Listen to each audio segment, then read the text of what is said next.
Hi, I'm Tim Roble, and welcome to another episode of Adventure Athlete. Taking the Humvee camper out for its first four-wheeling trip. And like normal, it's a little bit more than I expected. The Humvee is doing absolutely amazing. This thing is a beast off-road. You know, it's not a race car, it's a crawler. And for what it's doing, this is the trail I'm getting ready to go down. And plan is just to stay left over here and then cross over before that big rock so I don't get stuck in the rut. The weight is a thing, especially when it's muddy out like this. It wants to drag you down into the holes.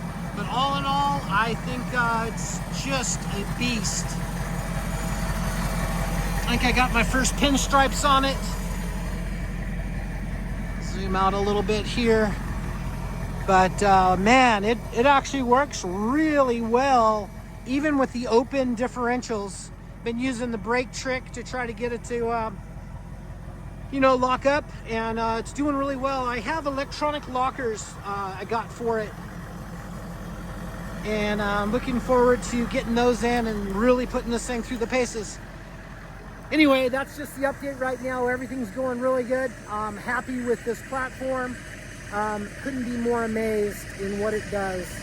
So that's going to be it for now. Thank you guys for watching. I'll catch you here next time.